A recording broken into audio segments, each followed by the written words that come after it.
오늘 우리가 읽은 이 말씀을 가지고 생명의 떡 예수님이라는 제목으로 말씀을 전하겠습니다. 오늘 이야기는 예수님의 신성을 입증하는 요한복음의 7표적 중 네 번째 표적인 오병이의 표적으로 인해서 발생한 이어진 사건입니다. 전도 파송에서 돌아온 제자들의 휴식을 위해 바다 건너 벳세다로 갔지만 무리들은 거기까지 걸어서 따라왔습니다. 그러나 그것은 들녘이라 먹을 것이 없었습니다. 한 소년이 가져온 떡 5개와 물고기 2마리를 통하여 그들을 먹이셨는데 그 수가 5,000명이나 되었다. 이렇게 성경은 기록하고 있습니다. 이 놀라운 기적을 체험한 무리들은 예수님이 세상에 오실 그 선지자다 하면서 억지로 붙들어 임금으로 삼으려고 했기 때문에 예수님께서는 혼자 산으로 피하시고 제자들은 다시 바다 건너 가버나움으로 가도록 이렇게 예수님이 조치하셨습니다. 제자들은 가는 도중 파도와 싸우며 고통을 받았습니다. 그것을 아신 예수님께서는 바다 위로 걸어오셔서 그들과 함께 안전하게 가버나움으로 가시었습니다. 오병이의 이적을 본 무리들이 그 이적의 주인공인 예수님을 얼마나 열심히 찾았는지 6장 22절부터 보면 잘 나와 있습니다.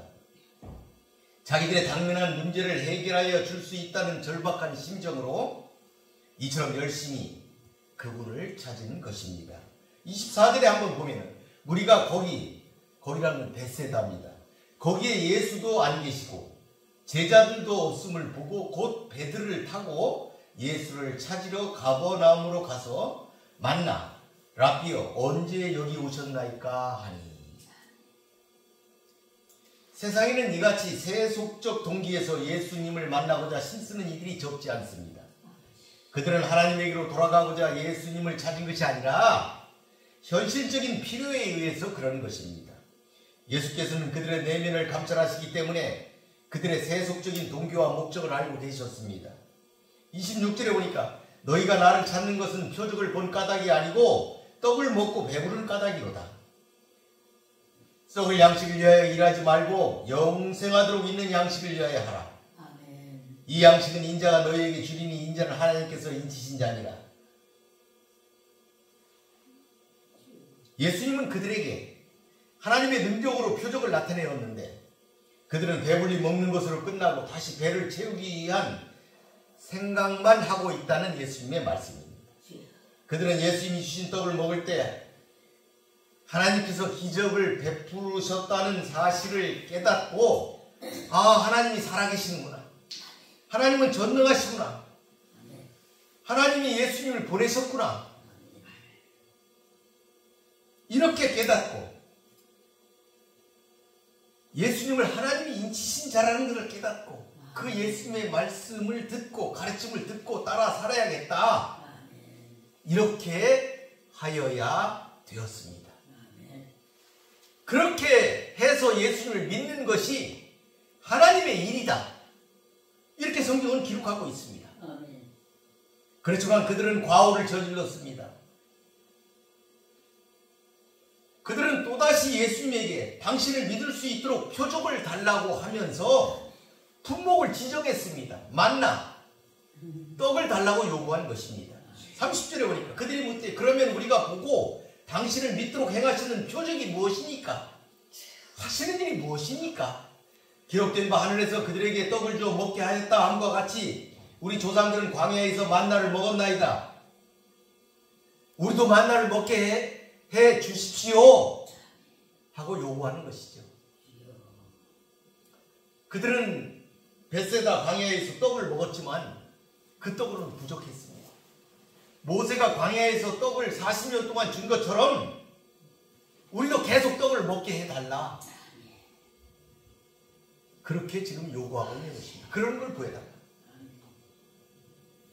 이 만나는 모세를 따라 가나안으로 가는 여정에서 광야에서 떠도는 그들에게 하나님께서 주신 음식이었지요. 출애굽기 16장 4절에 따르면 만나는 이슬같이 내리며 서리같이 과립으로 쌓여 있으며 모양은 가시와 닮았고 맛은 꿀맛 같으며 매일 거두어야 했다. 만나는 갈아서 구워 먹을 수 있도록 되어 있었고 남기면 다음 날에 먹을 수가 없게 되었다. 출애굽기 16장에 다시 보게 되면 이스라엘은 이 만나로 40년 동안이나 살았다. 이렇게 기록되어 있습니다. 그러니까 그들은 옛날 그들 선조가 광야에서 만나를 먹을 때와 같은 그 당시의 그 과오, 그것을 그들도 범하고 있다. 그런 얘기입니다. 그들의 선조들은 그들이 만나를 먹는 놀라운 일을 경험했을 때 그들은 무조건 감사해야 했습니다. 그들은 하나님의 주권 앞에 무릎을 꿇어야 했습니다. 아멘. 그분의 인도하심에 전적으로 그들의 앞일을 맡겨야 했습니다. 아멘. 한데 그들은 늘 불평과 원망 속에서 만나를 먹었습니다. 멸망의 길을 걷고 말았던 것입니다.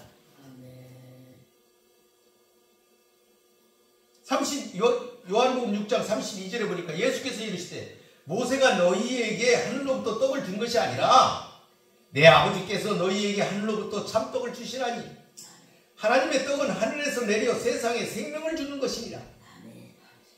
그들이 이제 주여 이 떡을 항상 우리에게 주소서. 여러분, 베세다에서 놀라운 이적을 경험한 무리들은 예수님에 대한 안목이 변했어야 했습니다. 하나님께서 그들에게 생명을 주시려고 그 아들을 보내심을 믿어야 했습니다. 아들을 믿는 것이 하나님의 일이었고 영생을 얻는 일이었기 때문입니다. 하나님은 그들에게 그러한 기회를 주셨던 겁니다. 육신의 떡 이상의 생명의 떡을 그들이 받기를 원했던 것이죠. 하지만 그들은 육신의 떡에 머물러 구원의 큰 기회를 보지 못한 것입니다. 단순하게 최초의 구원자 모세가 하늘로부터 만나를 주었으니 두 번째 구원자 그리스도도 만나를 주실 것이라고 생각했던 것이죠. 그러므로 예수께서 메시아라면 적어도 모세처럼 떡을 줄 것을 요구했던 것입니다. 그들 눈에는 떡밖에 배운 것이 없었습니다. 그러나 여러분은 오늘 본문의 말씀을 통하여 예수님은 하나님이 보내신 생명의 떡임을 깨닫는 시간이 되시기를 바라겠습니다. 35절을 보겠습니다. 예수께서 이르시되 나는 생명의 떡이니 내게 오는 자는 결코 줄이지 아니할 터이요 나를 믿는 자는 영원히 목마르지 아니하리라. 지금 유대인들은 오병이어의 이적을 통하여 먹었던 육체적인 굶주림을 만족시킬 만한 떡과 고기를 요구하고 있는데 예수님은 자신을 떡으로 제시하신 것입니다. 내가 떡이다. 이 선포 속에는 우리가 생명을 어디서 구해야 하는가, 우리가 그 생명을 또 어떻게 소유할 수 있는가 하는 점을 말하고 있습니다. 표적을 구하며 하나님의 일을 묻는 그런 그들에게 썩을 양식을 위하여 일하지 말고 영생하도록 있는 양식을 위하여 일하라고 말씀하시는 것입니다. 바로 자신이 생명의 떡이라고 하시며 이 떡을 먹어야 산다, 이렇게 말씀하셨습니다. 그들이 찾는 물질적인 떡은 일시적으로만 생명을 유지시키고 영원한 생명을 주지 못하지만 생명의 떡이신 예수님은 자기를 믿는 사람들에게 영생을 주신다는 것을 말씀하고 있는 것입니다. 생명의 떡이라는 표현에는 예수님이 스스로 생명이실 뿐만 아니라 다른 사람에게도 생명을 주실 수 있는 분이라는 사실이 잘 드러나 있습니다. 예수님 자신이 생명이시잖아요. 그런데 그 생명을 예수님은 다른 모든 자기를 믿는 자들에게 주실 수 있는 분이시다 이 말이에요. 그걸 떡으로 표현한 것이죠. 그리고 본문에 보니까 다음으로 내게 오는 자는 줄이지 않고 영원히 목마르지 않는다고 선포하십니다. 사람이 하나님으로부터 영원한 생명을 얻는 유일한 비결이 여기 나오는데 그것은 예수께로 오는 것, 즉 예수를 믿는 것입니다. 본문에 내게 오는 자, 나를 믿는 자, 이것을 말합니다. 누구든지 생명의 떡을 먹어 줄이지 않고 목마르지 않으려면 예수께 와야 하고 그를 믿어야 한다 하는 말이옵니다. 주님은 죄짐에 눌린 모든 사람들을 향하여 다 내게로 오라 고 말씀하고 계십니다. 여기서 예수께 온다는 것은 그분이 누구인지 알기 위해 단순히 오는 것이 아니라 예수를 믿고 따르기 위해서 오는 그것을 말하는 것입니다. 여기 온다는 말은 부르심과 관련이 있습니다. 아무도 주의 부르심과 무관하게 그분에게 올 수가 없습니다. 하나님께서는 예수 그리스도를 통해 모든 사람을 구원으로 초청하시는데 어떤 방식으로든지 복음을 들은 사람들, 복음에 접한 자는 부르심을 받은 것입니다. 선택과 결단은 그 자신이 자신의 몫이 되겠습니다. 주의 초청에 응하는 사람들에게는 위대한 약속이 주어졌습니다. 바로 본절에서 말씀하신 결코 줄이지 않으면 영원히 목마르지 않게 된다는 것입니다. 이 예수님의 약속은 구원의 때에 관한 예언의 성취와도 관련이 있는데 이사야 49장 10절에 예언이 있습니다.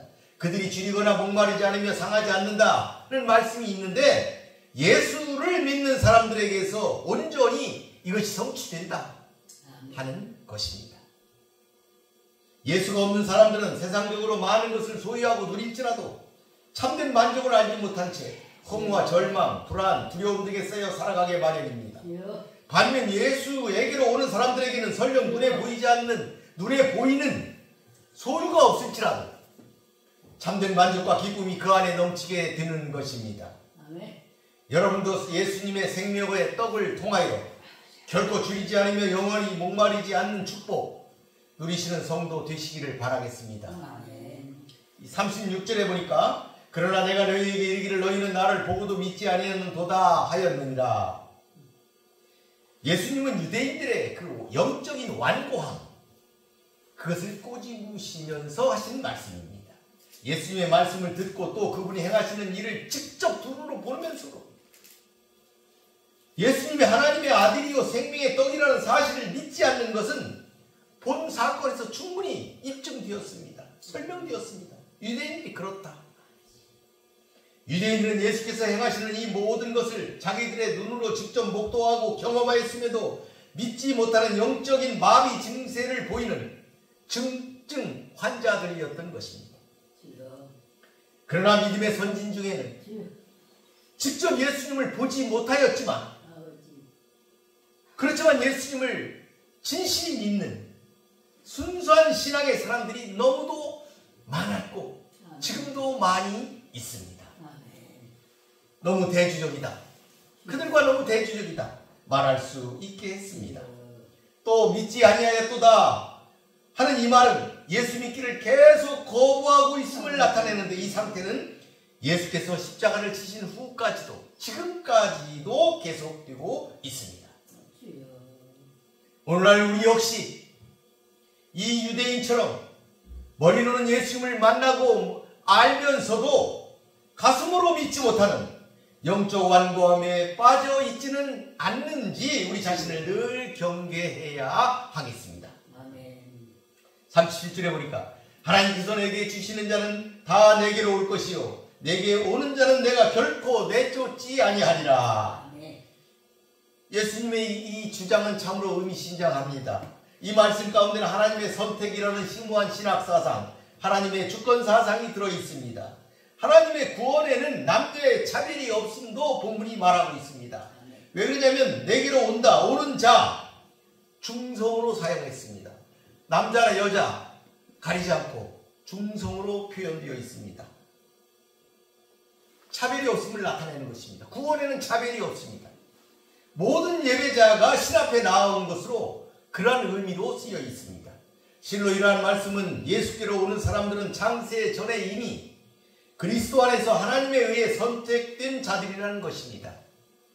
결국 구원 얻기로 선택된 이들은 아무도 예수님을 거부하지 않으므로 모두 이에 참여하게 되는 것입니다. 따라서 계속 주님을 거부하는 유대인들은 그들이 하나님의 자녀가 아니라는 사실에 대한 경고의 의미가 있음을 우리는 알 수가 있습니다. 그런 의미에서 우리가 예수님을 믿게 되었다는 것은 이 세상 어떤 것과도 바꿀 수 없는 축복임을 알아야 되겠습니다. 아멘. 후반절에서 보니까 내게 오는 자는 내가 결코 내쫓지 아니하리라 하셨습니다. 하나님께서 이미 창세전에 선택하신 내게 오는 자들은 예수님이 결코 거부하지 아니하신다는 것입니다. 즉 아버지께서 자기에게 주시는 자들을 조금도 거부하지 않으시고 도리어 환영하실 것임을 강조하는 말씀입니다.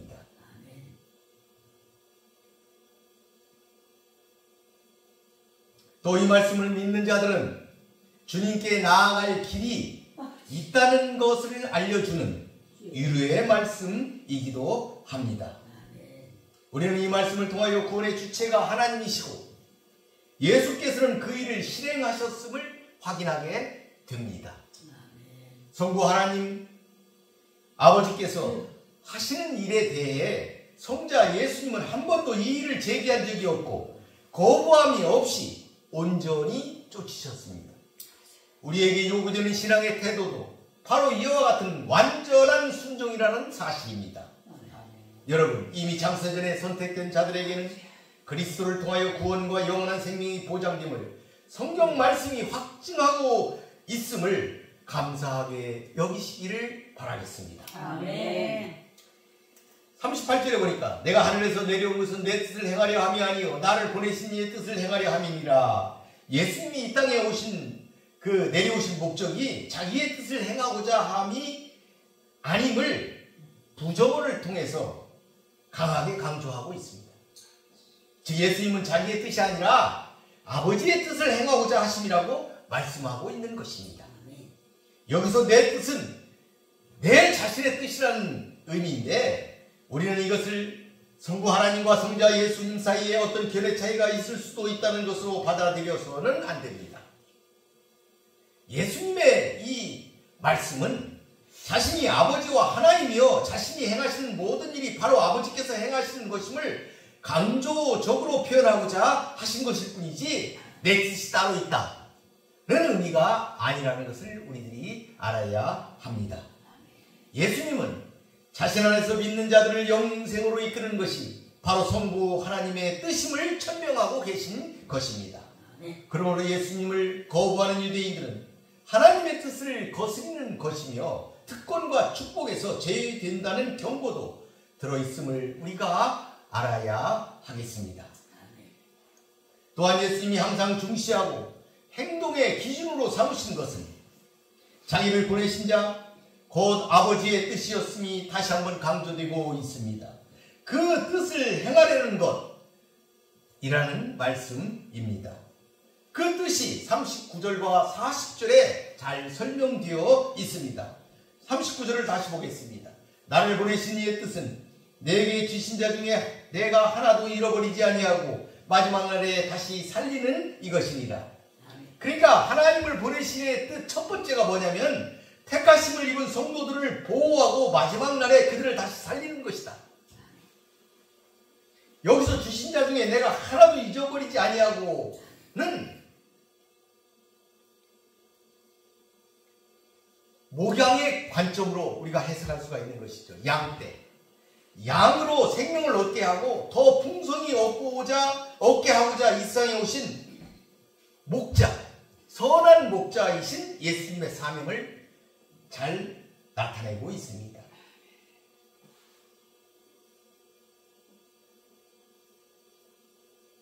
그분은 아버지께서 창세전에 택하신 성도들을 보호할 뿐 아니라 그들로 하여금 더 풍성한 생명을 얻게 하고자 세상에 오셨으므로 그분의 중요한 임무 가운데 하나가 바로 주신 자 중에 내가 하나도 잊어버리지 않는 것이었습니다.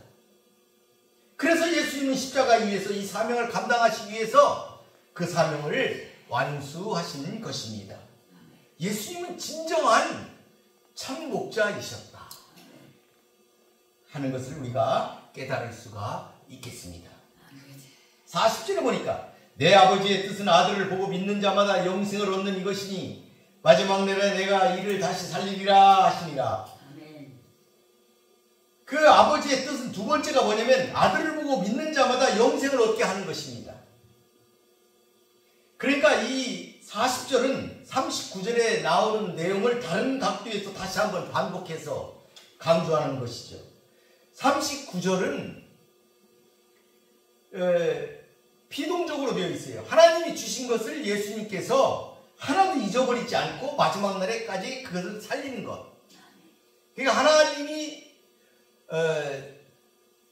주관적으로 선택해서 주신 것을 예수님이 받아가지고 그것을 잘 지키고 그걸 살리는 것 이렇게 되어 있는데 40절은 예수님을 능동적으로 표현했습니다. 예수님을 보고 믿는 자, 예수님을 보고 믿는 자를 그들을 구원시키는 것, 그들에게 영생을 얻게 하는 것 이렇게 표현되어 있죠. 그러니까 능동적으로 예수를 믿는 자의 구원의 확실성 거기에 중점을 둔 것이죠. 그러나 이 두 절은 다르지 않습니다. 같은 것을 다른 각도에서 표현한 것이다. 하나님의 선택은 곧 예수를 믿는 결과로 나오고 이는 결국 영생으로 귀결됨을 반복해서 강조하는 의미가 이 두 절 속에 들어있다 하는 것을 우리들이 깨달아 알 수가 있습니다. 또한 아들을 보고 믿는 자라는 문구, 이 문구는 구원의 주체가 되시는 성부 하나님께서 어떤 사람들에게 영생을 주기로 작정하셨는지 명확하게 우리로 하여금 알게 합니다. 그것은 바로 아들을 보고 믿는 자들입니다. 그러니까 구원의 주체가 되시는 성부 하나님께서 어떤 사람들을 영생의 그 큰 상급을 주시기로 하셨느냐? 아들을 보고 믿는 자들이다. 아들을 믿는 자들을 구원하시기로 하나님께서 하신 것이다 이 말이에요. 하나님이 선택하시는데 하나님이 선택해서 그 사람들을 예수께 이렇게 맡겼는데 그것은 어떤 사람들이 예수께로 가냐? 예수를 보고 믿는 자들. 그렇게 하나님이 하셨다 이 말입니다. 그러니까 예수를 보고 믿는 자들, 이 본다는 거 뭐예요? 예수를 보았다는 것, 믿음의 눈으로 확실하게 보는 것을 말하는 것이죠. 그냥 건성으로 보는 게 아니고 예수님을 구세주로 보는 것이죠. 인간 예수가 누구이며 무슨 일을 하는지 호기심으로 단순히 구경하는 사람들과 달리 그분이 하나님의 아들 그리스도임을 정확히 인식하는 것, 그것이 보는 것이다. 그렇게 하는 사람들이 보는 자들이다. 그렇게 하는 사람들이 예수님께 간다. 하나님께로부터 선택을 받은 자이다. 그들이 구원을 얻는다 하는 것을 본 두 절은 잘 설명하고 있습니다. 그러나 지각이나 인식 자체가 사람에게 구원을 가져다 주는 것은 아닙니다.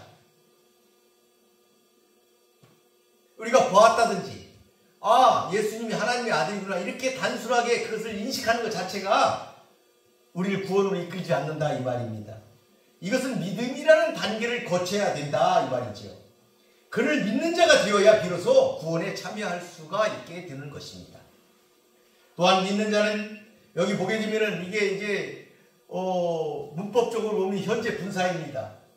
동작이 계속되는 걸 얘기하는 겁니다. 끊이지 않고 반복해서 계속 나타나는 걸 얘기하는 거예요.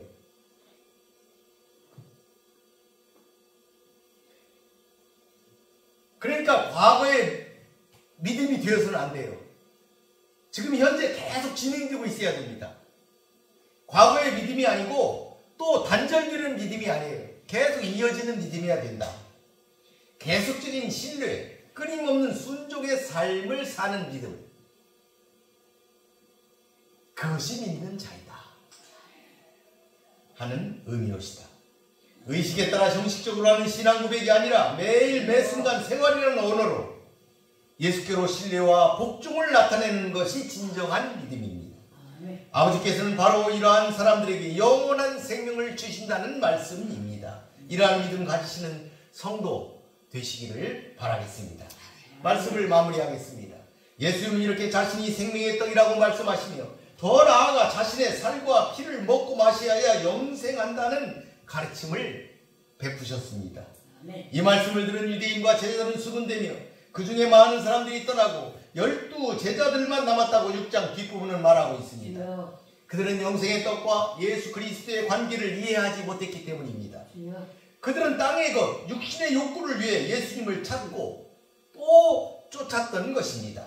그렇게 그들은 예수님을 기어코 쫓아가 만났지만 예수님을 떠나고 말았습니다. 우리는 썩을 양식을 위하여 예수님을 찾는 것이 아니라 영생하도록 있는 양식을 위하여 예수님을 찾아야 하겠습니다. 예수님이 말씀하신 것이 무엇입니까? 예수님께서는 하늘 양식 정도가 아니라 영원한 생명이 있다는 것을 지금 말씀하고 계시는 것입니다. 영원히 죽이지 않는 세계가 있다는 것입니다. 그러나 오늘날도 위의 것을 찾지 않고 땅의 것만을 찾는 그리스도인들과 교회들이 적지 않습니다. 예수님의 책망을 받은 이 사람들이 어느 시대 어느 지역에서든 발견될 수 있다는 점에서 안타까운 일이 아닐 수가 없습니다. 우리는 예수님이 하나님께서 보내셔서 하늘에서 내려오신 분이며 또한 생명을 주시는 분이심을 깨달아야 하겠습니다. 즉 이를 위해 예수님은 당시 사람들이 관심을 가졌던 떡을 들어서 설명을 하신 것입니다. 그렇게 예수님은 자신과 일치시킨 떡에 대한 이미지를 가지고 성찬 예식에서도 떡과 포도주를 말씀하신 것입니다. 생명을 떡으로 말씀하신 것이죠. 예수님은 대속적 죽음의 공로를 믿는 사람만이 구원을 받을 수 있다는 구원의 진리를 이 떡을 들어서 말씀하신 것입니다. 그러나 땅에 것에만 매몰되어 있던 세상은 예수님의 그 말씀을 이해할 수가 없었습니다. 그래서 그들은 모두 다 예수님을 버리고 떠나게 되었던 것입니다. 그러나 우리는 이 구원의 진리를 깊이 이해하고 생명의 떡이신 예수님을 믿어야 하겠습니다. 결코 줄이지 않고 영원히 목마르지 아니하는 떡을 주시는 예수님은 아버지의 뜻만을 위해 일하신다는 것을 기억하고 우리도 이 떡을 먹고 마시면서 주님 오실 때까지 주님과 함께 동행하며 주의 일을 감당하는 신실한 성도들이 되시기를 축원드리겠습니다. 마치겠습니다. 기도하겠습니다. 고맙고 감사하신 아버지 하나님 감사합니다. 오늘은 생명의 떡 되시는 예수님에 관한 말씀을 나누었습니다. 예수님은 생명이시고 그 생명을 떡으로 표현하여 그들에게 말씀하셨지만 그들은 이 귀한 진리를 깨닫지 못하고 모두 다 떠나가 버리고 말았습니다. 자비하신 하나님, 하나님께서 보내신 우리 주 예수 그리스도를 믿는 믿음 안에서만 구원이 있다는 확실한 이 생명의 말씀을 우리가 기억하고 여기서 어긋나지 않고 이 믿음을 따라서 살다 하나님께 갈 수 있는 귀한 백성들이 될 수 있도록 도와주시옵소서. 이 귀한 말씀이 이 세상을 덮을 수 있도록 자비하신 하나님께서 이 땅에 하나님의 복음을 들고 일하는 위대한 증인들을 무수히 일어나게 하여 주시옵소서. 이 방주기도에서 일어나게 하여 주시옵소서. 계시록의 두 증인이 이 땅을 통하여 일어나게 하여 주시옵소서. 예수님의 이름으로 기도드리나이다. 아멘.